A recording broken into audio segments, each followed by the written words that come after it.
Hello बच्चों, चलिए प्रश्न को देखते हैं। प्रश्न दिया गया है, मलेरिया के लक्षणों का एक समयांतराल के बाद पुनः प्रकट होना किस प्रक्रिया की आवर्तिता यानी पीरियोडिसिटी के कारण होता है। पहला, मीरोजॉइड का एरिथ्रोसाइट में प्रवेश होना।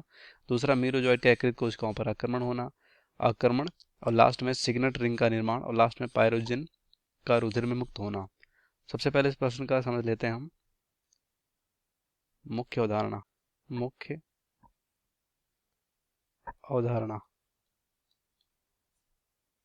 तो यहाँ पर इस प्रश्न का मुख्य अवधारणा होगा प्लाज्मोडियम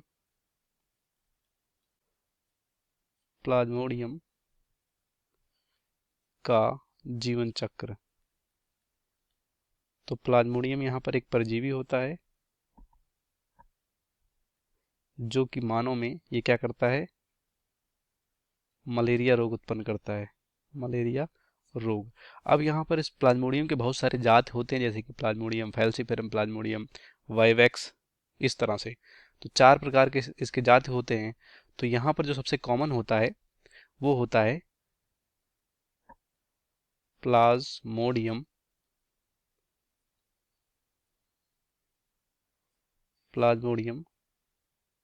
वाइवेक्स। प्लाज्मोडियम वाइवेक्स सबसे कॉमन होता है।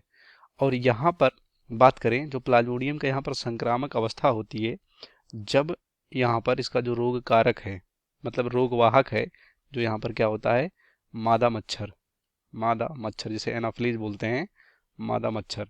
तो जब सबसे पहले ये मानव को काटता है, मादा मच्छर जो मानव को काटता है, तो इसके लार द्वारा यहाँ पर इस प्लाज्मोडियम वाइवेक्स का जो संक्रामक अवस्था होता है, जिसे क्या बोलते हैं, जिसे यहाँ पर स्पोरोजाइट बोलते हैं। क्या बोलते हैं? स्पोरोजाइट।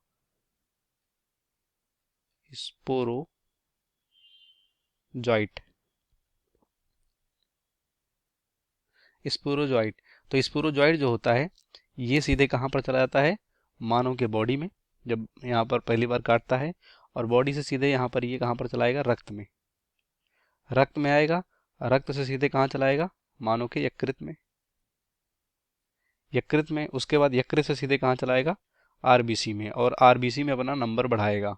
तो आरबीसी में जब इसका नंबर बढ़ता है रिप्रोडक्शन जनन के द्वारा, तो यहाँ पर आरबीसी फटती है। और उसके पहले आरबीसी में जो प्रोटीन होता है हीमोग्लोबिन को ये खाएगा। और हीमोग्लोबिन यहाँ पर जब टूटेगा, यानी जब हीमोग्लोबिन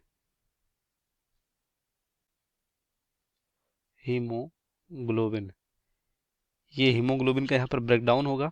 और हीमोग्लोबिन का जब ब्रेकडाउन होगा, तो यहाँ पर साथ साथ क्या बनेगा, यहाँ पर बनेगा हीमोजॉइन।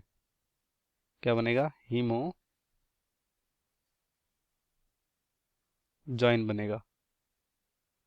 और ये हीमोजॉइन जो एक टॉक्सिन या बोल सकते हो यहाँ पर जहरीला रसायन होता है, जिसे हम यहाँ पर क्या बोलते हैं, पायरोजिन बोल देते हैं या पायरोजन बोलते हैं। तो इसी को यहाँ पर, इसी का दूसरा नाम बोल सकते हैं पायरोजिन या पायरोजन, जो कि यहाँ पर बुखार उत्पन्न करता है। तो जब यहाँ पर ये हीमोजोन बनता है, लगभग कब, ये साइकिल पूरा होता है 48 से 72 घंटे, यानी लगभग 3 दिन के आसपास, 48 से 72 घंटे, तब यहाँ पर मानव को बुखार आता है। तो ये साइकिल लगातार चलता रहता है।